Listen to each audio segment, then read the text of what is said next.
बताई थी, कराग्रे वस्ती लक्ष्मी कर मध्य सरस्वती कर मूले तुम गोविंदम प्रभाते कार्य दर्शनम। दूसरा छोटा सा काम, धरती माता को रोज स्पर्श करो। तीसरा छोटा सा काम, रोज गुनगुना पानी पियो। कॉफी चाय कोल्ड ड्रिंक इनसे दूर रहो। और चौथा काम, जब भी अभिवादन करो तो आप ऐसे हाथ जोड़ करके अभिवादन करो। आपने माननीय प्रधानमंत्री आदरणीय प्रधानमंत्री नरेंद्र मोदी को देखा होगा, उनका देखो लहजा कितना शानदार है, वो ऐसे ही रखते हैं, समझ रहे हैं ना। तो अच्छी चीज अगर हमें शत्रु से भी सीखने को मिले तो सीख लो, बुरी चीज अगर मित्र के पास भी है तो मत अपनाओ, समझ रहे हो। आज का जो प्रसंग है बड़ा शानदार अद्भुत और दिव्य है। वो आपको बताएगा कि धैर्य का कितना फायदा होता है। हम धैर्य रख नहीं पाते, हम बहुत जल्दी बड़े होना तो चाहते हैं लेकिन जल्दी बूढ़ा होना नहीं चाहते। आप सोच के देखिए, अगर आप जल्दी बड़े होना चाहोगे तो बूढ़े भी जल्दी होगे। तो पैसेंस रखना चाहिए। प्रकृति के द्वारा होने वाली जितनी भी चीजें हैं वो अपने आप होती रहेंगी, आप जल्दबाजी मत करो। ध्यान से सुनना। एक कोई भक्त था, बड़ा सिंपल, बड़ा साधारण, भोला ढाला व्यक्ति। एक जाति से जानती हुआ आपके क्षेत्र में खूब है, खेसरी जाति, कल्पवृक्ष कहा जाता है इसको। उसके नीचे बैठा बैठा भगवान का नाम ले रहा था। समझ गए ना। तुलसीदास जी ने कहा था, कलयुग केवल नाम आधारा। कलयुग में ना हम हवन कर सकते हैं, ना जप कर सकते हैं, ना तप कर सकते हैं, केवल हम भगवान का नाम ले सकते हैं। तो कलयुग में नाम का महत्व है। तो वो नाम स्मरण कर रहा था, नाम संकीर्तन कर रहा था, झांकी के नीचे बैठा बैठा। तभी क्या हुआ, नारद जी जैसा चुगलखोर इस सृष्टि में न होगा न हुआ है। आपस में बढ़ाने का काम करता है, बैलेंस बना देता है लोगों के। वो जा रहा था तो उस भक्त ने सोचा ये तो बड़ा दिव्य पुरुष लगता है। उसको पूछा कि तुम कहाँ जा रहे हो? तो नारद जी ने कहा मैं तो भगवान के यहाँ जा रहा हूँ, भगवान से मिलने जा रहा हूँ। तो बोले अरे एक काम मेरा भी कर सकते हो क्या? बोल कर देंगे। बोलो क्या काम है? बोले भगवान को ये पूछना कि मुझे वो कब मिलेंगे। मैं तो काफी समय से उनके नाम संकीर्तन कर रहा हूँ, उनका भजन पाठ कर रहा हूँ, मुझे कब मिलेंगे भगवान? नारद जी बोले ठीक है।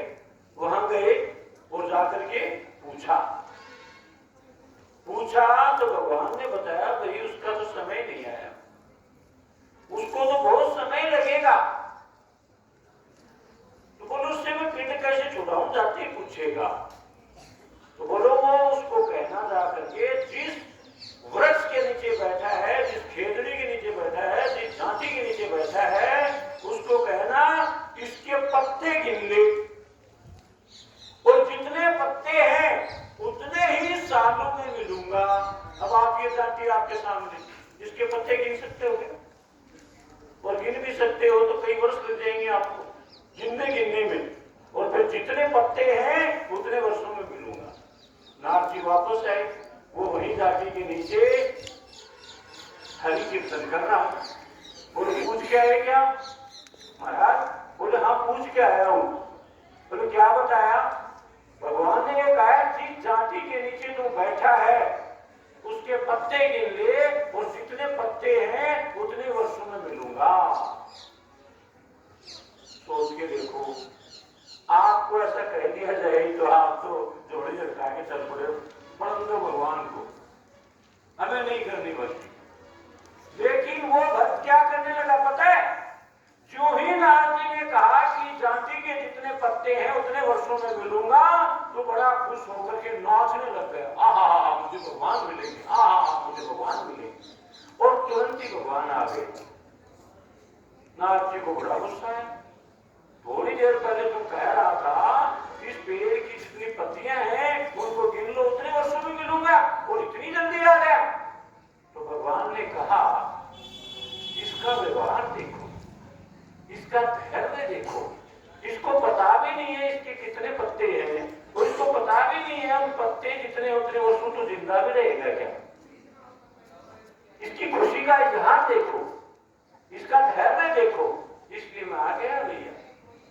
तो भगवान कहते हैं कि जो मुझ पे हद से ज्यादा विश्वास करता है उसकी मैं हद से ज्यादा ही मदद करता हूं, उसके साथ साथ दौड़ता हूं। एक कोई नदी में नहाने जाता था, भगवान से कभी कुछ नहीं मांगता था, तो भगवान उसके पीछे पीछे भागते रहते थे। तो किसी ने पूछा, ये भगवान ये क्या कर रहे हो, तुम पीछे क्यों भाग रहे हो इसके? अरे बोले आगे जाने की तो मेरी हिम्मत नहीं है, मैं इस भक्त से नजरें नहीं मिला सकता। बोले ऐसे क्या हो गया? बोले कभी कुछ मांगता ही नहीं है, इसलिए मैं इसके चरण धुली लिए फिरता हूँ, इसके चरणों के पीछे भागता हूँ कि पता नहीं कभी कुछ मांग ले तो मैं इसे दे दूं। ऐसी ही गोपियां थी, गोपियों के भगवान गुलाम हो गए थे। राधा भी एक गोपी थी,